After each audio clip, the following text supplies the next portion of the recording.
Are we on? Oh, we're on. Oh, fantastic. Just sitting here with a massive smile on my face. Don't know what's going on. Cannot believe it. Manchester United 0, Aston Villa 1. This is the Purity post-match pint on the Villa View. I am joined by Neil to chat through a fantastic performance by Aston Villa Football Club. Fully deserved the 3 points, outplaying Manchester United on their own patch, Neil. Nearly tucked it away at the end. Of course, Manchester United got their inevitable penalty, but then Ronaldo decided to be a good teammate for the first time in his life and let Fernandes take it, and it's safe to say he will never, ever do that again. But forget Manchester United, forget Ronaldo, forget Fernandes. Unbelievable performance from the Villa boys. Should have scored before we did. Created a host of chances again at a big team. Neil, giddy. I am giddy. Oh, you're seventh place Aston Villa Football Club after ending a 12-year hoodoo, whatever black magic they've had over us over the last couple of decades. Courtney House has gone out and he's broken the spell. He's broken the spell with a beauty of a header late on. And to be honest with you, Dan, I'm really giddy. I'm probably incoherent with joy. Or maybe I'm more coherent. I don't know what it is, but to score in the 87th, 88th minute, it just makes it sweeter because the amount of times they've done that to us late on just caught us. Oh, I'm absolutely chuffed. It's one of those wins. It's one of those wins you don't expect, but it's the one that you put a little X beside in your calendar, and that X can mean one of two things. It's I really want us to beat you. That's maybe one that we're not going to get any points for. And the beating United part came through today, and my God, am I so delighted. Yeah, Danny Murphy in the mud as well, questioning the set piece coach appointment, but Austin McPhee comes up trumps again. We look dangerous from every single set piece, and there was a bit of a to-do with Hawes and Cavani before the corner came in. They got a little bit of a lecture from Mike Dean, who had his eyes open for one of the first times in the game. The corner comes in, Hawes loses his man at the near post. You said it was a replica of the Mings header last week against Everton, the same kind of routine, but this week it was Hawes on the end of it, and this week it's worked, and he's got us 3 points. Absolutely. I said before the game that I wanted us to bombard them from set pieces. I want us to become a team. I think I said it in the last post-match point as well with you guys, that I want us to become a team. And I don't care whether we are or whether we aren't really good at set pieces, but I want us to be a team that has the name for being good at set pieces, because it follows you around the place, and we've to get our act in order here for set pieces and so on. I think that Harry Maguire not being there really helped us. Yeah, probably that's a good point. Yeah, but look, how many times we've had to make 4 substitutions, which limited our ability to change our tactics. We thankfully didn't get any injury. We had a small one to Jacob Ramsey, but for the goal there, Harry Maguire wasn't there. And as you said, it was Cavani and House that were tussling beforehand. And I know it was a good match height for height, but you just don't get House in the air. That's his thing. He's a wrecking ball in the sky. And oh my God, for a guy that, he must be on the top of the world after his brilliant performance against Chelsea during the week, muscling Lukaku out of it, now scoring at Old Trafford. Oh dear. We've lost Neil, which leaves me in a little bit of trouble. Oh, is he back? Or is he a Premier League player? Is he a backup player? He's a bloody good backup player, and he's shown it again today. Few internet issues there now, so I'm not sure we caught exactly what you were saying. Producer Adam Bates, if we could just have them stats back up so Neil and myself can have a look at them, because they made pleasant reading. I mean, even the second stat down there, shots blocked. There was a point in the first half where the back line was just heroic, throwing themselves at everything, and it was just all round, Neil, such a good display. And as I said at the top end of the show, the goal could have come and perhaps should have come earlier for us, because we've gone there and completely outplayed them, in my opinion. Yeah, 100%. We had Matt Target at the back post. We had Ezri Konsa, was a really difficult header over the top of Fred. We had Watkins had a couple of chances, a couple of saves from De Gea. With goalkeeper, yeah. We had better chances. We really did. Ramsey sniped as well. Ramsey got sniped at the end. Exactly. Yeah. Caught by someone from the top of the stands. But this formation works, Dan. This It formation is does. working for what we have and for the players we have. And you know what? It's a brave thing for Dean Smith to do. And I know the likes of Leon Bailey is injured and Traore is only working his way back from injury. But this formation doesn't get the best out of them. And what Dean Smith has done is he's gone, we either want to win or we want to fit players into the team. And that's a real mature decision from Dean Smith. You know, it's a real leadership decision from him. And I know we will probably work them into this formation as the year goes on. But at the moment, we're playing a formation that suits exactly what we want to do. Our midfield three are much more they're much more comfortable in what they can do in each one of their own. They all feel a little bit more proactive than they would have done last season when they played, I would say. It looks like that they're more comfortable because they're more comfortable in the roles that they're in. So one of them isn't being forced to play in a rigid six when they don't have to. You know, last year might have played 2 6s or 2 8s at any given time, and you put McGinn back into the sixth position, and maybe he isn't as comfortable there because he likes to drive on with the ball. But this year, like specifically since the Chelsea game, since after the international break, it's just worked wonders. And I must say, Douglas Luiz and John McGinn are really good. They're really good, and I thought that they were fantastic again today. And it was just a joy to watch McGinn. McGinn, I thought was the best player in the field. I thought he was. McGinn was incredible. Incredible. He played well at Chelsea, didn't he? In obviously a similar game away at a top club. Today, he absolutely ran that midfield. I mean, I still think McTominay and Fred, for a team that's gunning for the title, absolutely no chance you're going to win the league with those two in central midfield, because our central midfielders just look to step above them, if I'm being perfectly honest. They're the most incoherent. The whole team in itself is the most expensive, incoherent team I think I've ever seen, because they have such great players and fantastic players. It just, you see, as you say, it breaks down in the middle of midfield.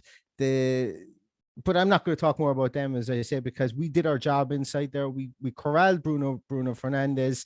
Mason Greenwood was dangerous at times, cutting in off the wing. I think that was more down to Matty Targett, maybe running out of a bit of steam. I thought he played okay. I thought he played well in this game, but the one big player today that was pretty anonymous, so save for a couple of shots, and one time he pulled off to the back post but didn't get his head to the ball, was Mr. Goals and Cristiano Ronaldo. You know, we all worried about him, and he scored in all his games that he's played so far for United, and comes up against big Courtney House, and you know, he's gone home now.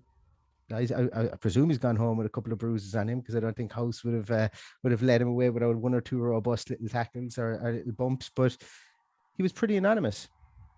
Yeah, Villa the first team to shackle Ronaldo since he's come back to Manchester United, which in itself is a really big achievement. Man United, I'd say we're the first team to shackle him since he left United the first time. He's all about the goals. I still cannot believe he didn't take that penalty. I was just written in the script for him to take that penalty. I can't believe Bruno Fernandes blazed it over the bar, because again, these kind of things just don't happen. They especially don't happen with Aston Villa against Manchester United, with the hex that they've had over us for so many years. So my entire life, really, other than the Coca-Cola Cup final in '94, the win in '95 at Villa Park in one of my first seasons going down, and then the anomaly, Gabriel Bonlahor winning. You know, these things do not happen. They happen the other way around, and it just shows again. You're talking about Manchester United having all these individual players and being a mix of a team, but really not. It's not all gelled together yet for them. It probably will, but it hasn't done yet at this point. Dean Smith's left, you know, a £35 million player on the bench in Buendia, and he's picked that team. But we look a team this season. Last season, it was too reliant on Jack, and you can see that now. We are more of a team. When Jack wasn't playing last season, we did not know what to do. Now he's not there. We feel a bit more like a cohesive unit. Now, I'm not for 1 minute saying that losing Jack Grealish is a good thing for Aston Villa, because he's a sensational footballer, a world-class footballer, and they don't grow on trees, especially those that come through the academy. But in that wing-back formation, 3 at the back, 3 in midfield, and the 2 strikers now, we just look more of a team than I think we've looked for a long time. That's it. It's a team. It's like what's happened with Aston Villa this year has been, yeah, we've lost Jack Grealish, we've brought in Leon Bailey, we've brought in Buendia. But the biggest thing that's happened to Aston Villa, this team, is we now have stability of coaching. We have stability of ideas. And I know we've changed tactics, and that's not what I'm talking about. We have a stability of ideas. We have a stability of message and And that's worth its weight in gold to a team, specifically a team that's come up from the championship and looking to steady itself in the league. Like 3 weeks ago, 2 weeks ago, there was those crazy rumors that Dean Smith was going to be replaced, and they surface every single year because you're going to have those, and they're absolutely bin worthy stuff. Dean Smith's here for the long haul. He's here for the long haul, and I think, well, provided we don't fall off the face of the earth, obviously, but you can see what he's done. He's got it. He's coaching, his strategy and his vision is now being implemented. And the big thing about it here is, we mentioned, some of our star players, or our presumed star players, are on the bench, and they're coming on as change of pace players, and that's something Aston Villa haven't had. I would go so far as to say they've never had it in my lifetime of supporting them, because we've never had a squad as rounded out as this. But the big thing is, you can have as many players, and Man United showed it today. The bench they had was absolutely phenomenal. But you can have as many players as you want. But if the cohesive structure, if your idea, if your vision for the initial way that your team wants to play isn't there, and you don't have that stability on the field, you can have whatever players you want. You're only going to be, it's only going to be luck if you win. If your tactic, your coaching style, and your pattern isn't rock solid on the field, and that's what Dean Smith has brought this year, and you can see it. The commentators even mentioned it in the stream that I was watching, that Villa are now pressing not just 5-10 yards further up the field, we're pressing 20 yards further up the field, because it's in numbers as well. System. Yeah, it's a confidence with this new system, and that's what Dean Smith wants. So the evolution of, when we first came into the Premier League, it was everybody defend on the edge of the penalty area and let them have shots and pass through our midfield. Now we're pressing them in their own half, which we didn't even do last season. So it's such a joy to watch. And even against Watford, when we were getting mullered in the first half, we were still trying to do that, but you could see it was incoherent. Second half, it got better. And realistically, since the second half in Watford, we've been pretty much thereabouts in every game, even the ones that we've lost and the ones that we've drawn. So, we've got our 3 points back that we lost against Watford on day one, and it's onwards from here. As far as I'm concerned, it's essentially, it's a wash now as far as that loss against Watford and the negativity that brought. The positivity from this is exactly where we want it and when we want it, going on to some more big games before we go into an international break. And I hope we go and we do Spurs as well, and we do Wolves before the international break too.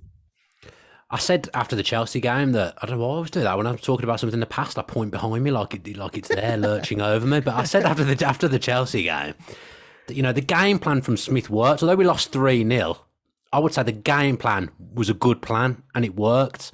And it was that same plan today, and it worked again. Again, even if we hadn't scored that late goal and we drew 0-0, I would still say we've not taken our chances, but the plan was good. The tactics have worked. The plan was a strong one from Dean Smith. It just hasn't been executed. We haven't took our chances again.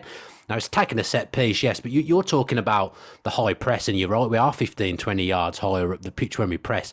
But then if that press gets beaten, we got caught out once against Chelsea. What I still like is that we still have that way of defending narrow now with 3 centre-backs, which enables us to do that even more, where if a cross comes in, there's enough players in the box. If the wing-back gets pulled out, the Konsa comes across, Mings comes across, and they act as a full-back in a defensive situation. You've still got those 2 players behind them.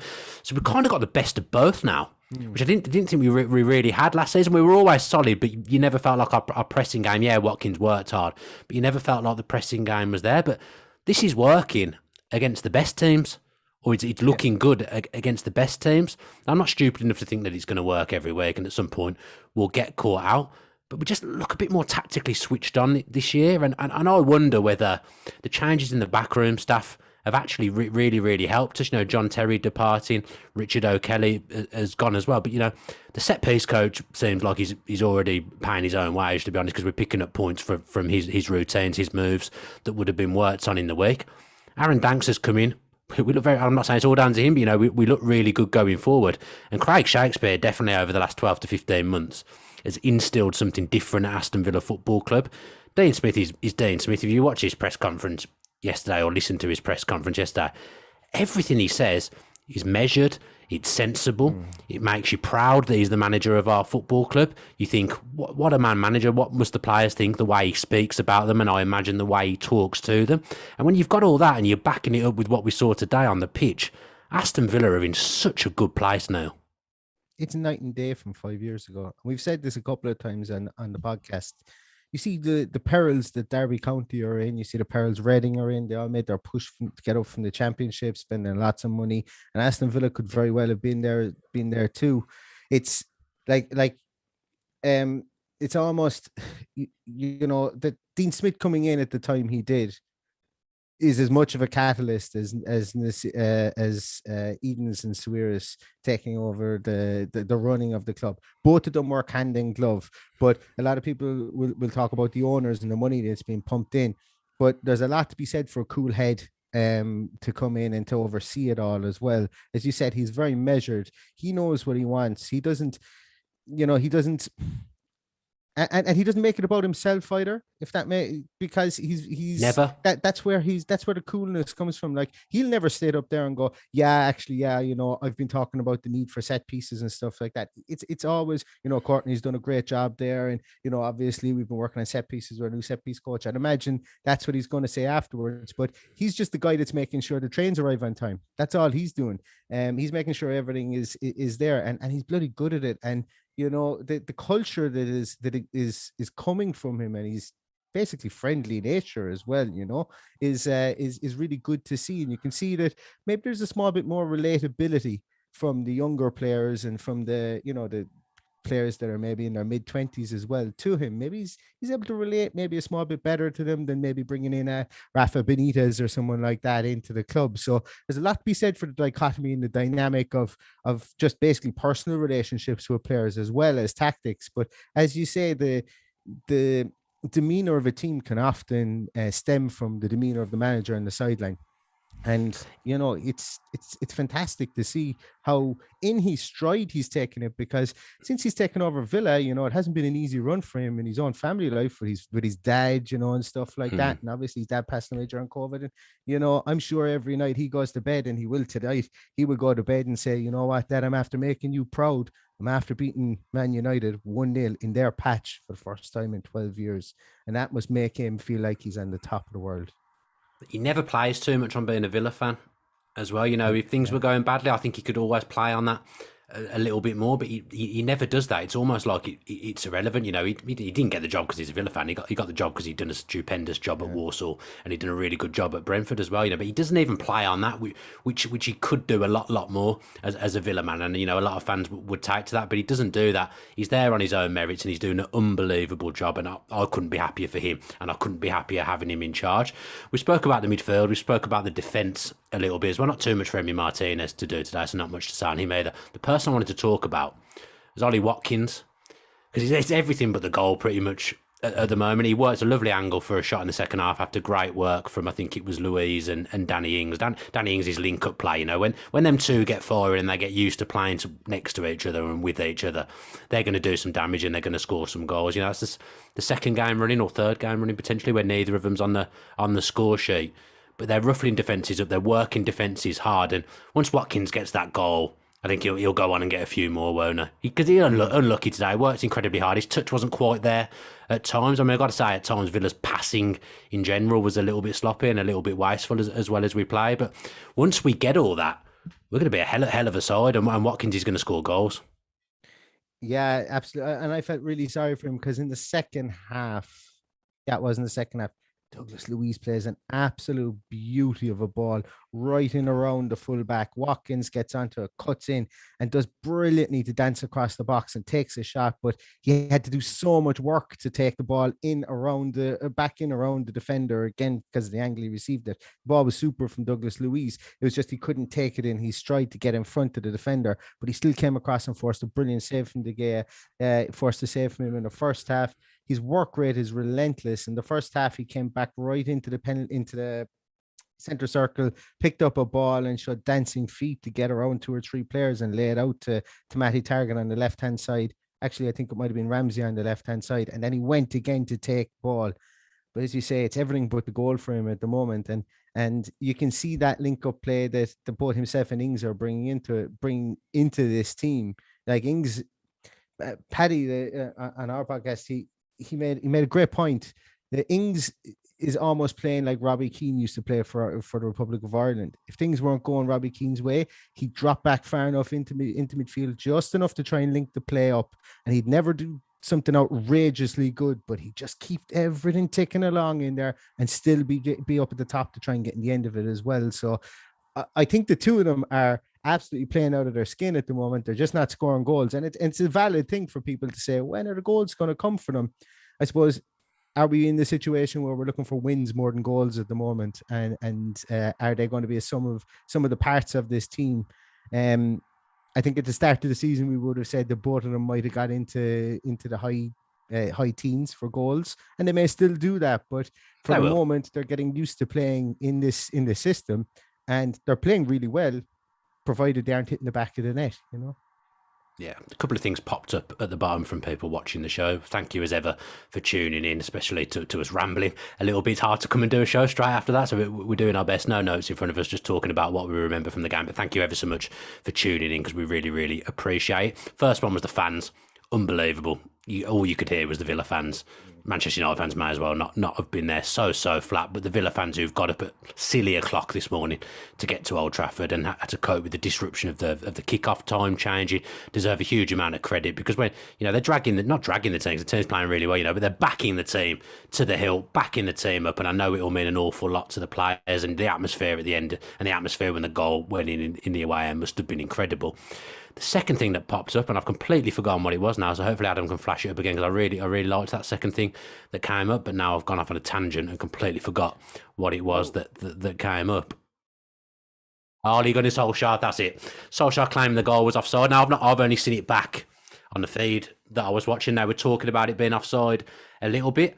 And Ole Gunnar Solskjaer can complain about decisions all he likes, but when you're on the right end of the decisions 9 times out of 10, like Manchester United are, and you've watched your player stamp on a Villa defender's feet a few years ago and get a penalty, I think you should go back in your box, really.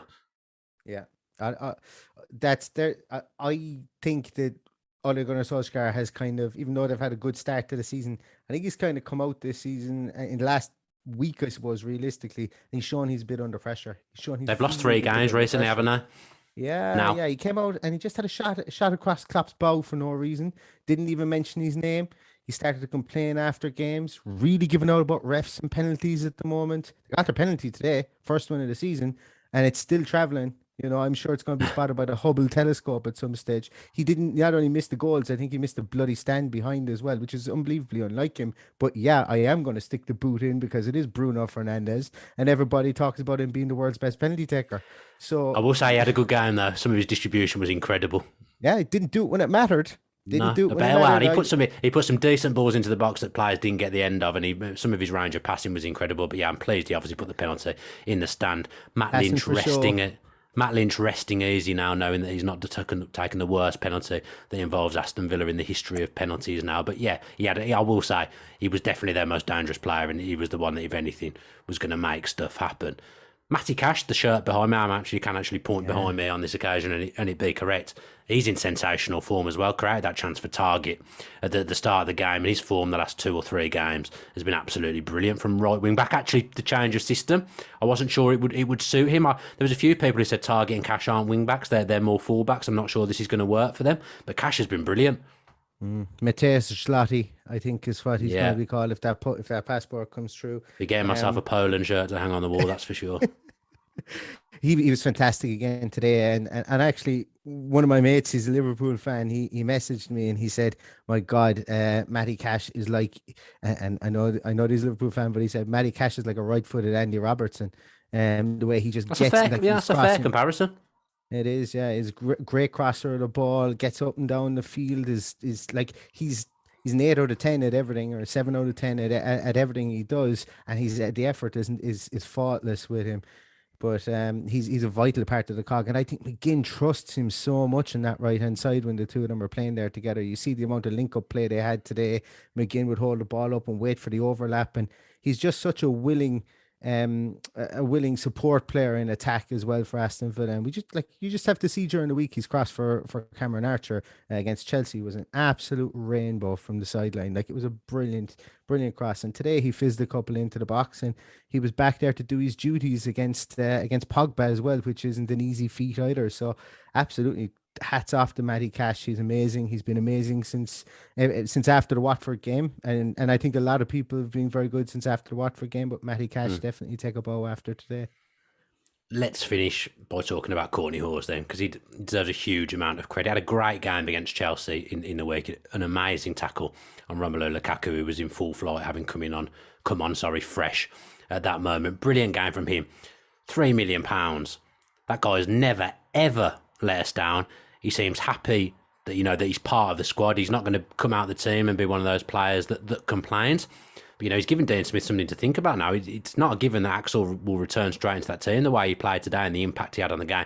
A little bit lucky, obviously, that Fernandes has put the penalty over the bar. Though it was handball, I've got to say, for all the laughing and joking about Manchester United getting a penalty, it was a penalty. But I'm so pleased for him that Fernandes didn't score, because now he's the hero. And when you've got a member of the squad who I imagine is very, very popular, doesn't play every week, but gets to be the hero and have a moment like that, that's great for the dressing room as well. Absolutely. Just a reminder that anybody who is looking for membership to the Courtney House fan club and to the bandwagon, applications closed on the 31st of September. Apologies. Sorry, they closed the 30th of August. That's still open, so apologies. Still open. Yeah. Go on. So we'll extend it to the 31st of September in his name. More than merrier, should I say? The more than merrier. But yeah, he's absolutely excellent. And look, when we say he's excellent, obviously he's flaws. He's not going to be Virgil van Dijk. He's not going to carry a ball out of defense. Although he did try and do a Chris Samba impression when he stayed up top after he did. After a corner, after a free kick, and he got the ball and he played it around the box. It was. He's had a fantastic week, an absolutely fantastic week, and he can hold his head up high, and he's a vital part of this squad. You need to have good centre halves to come in and to be able to take the pressure off the team. And he was given the role of playing in the centre of that back three as well, and that meant that he was going to be the one that was going to have to try and marshal Cristiano Ronaldo for most. I mean, you wouldn't have known Ronaldo was playing. In fairness, no, really, in the main. Not. Absolutely not. And one thing I've been really, and it's not just because of that, because of he's covering back to get Lukaku the last day, but even in this game today, he seems to have a turn of pace. And I wonder, has he been, obviously he's been injured quite a lot in last year specifically, but maybe we're seeing an injury-free Courtney House as well, and he's able to stretch his legs a bit more. And he made a great run back to get at I think it was Greenwood. He didn't get to him. He kind of came behind him and gave him a little tap on the side as he was going past. But he was matching him stride for stride there as he was running in on goal. And, he seems to be rounding himself off a nice little bit. And he's not just the heading machine that he had been previously. Maybe the loosening up of the injuries is beginning to help him a small bit. Fantastic player. Yeah, because when we signed him, we wasn't nowhere near the finished article. Essentially, we signed him to be a championship player for us, Courtney Hawes. I don't think we signed him with the Premier League in mind at all, but obviously not a player who comes in and plays every week, but a player who is developing, who obviously they are working with in training, because on the ball, I think he's got a lot better as well. I think I'm right in saying that when we had that spell playing three at the back in the first season in the Premier League, Mings was in the middle and Hawes was on the outside, wasn't he? Yeah. When we went to three at the back. Obviously that's changed now. Yeah, and Hawes came into the team at left back originally, didn't he? Yeah, the first few games were at left back. At left back, and then they kind of moved him in there to the left of a back three. Yeah. Yeah, so he's developing all the time. Still got room to grow as well.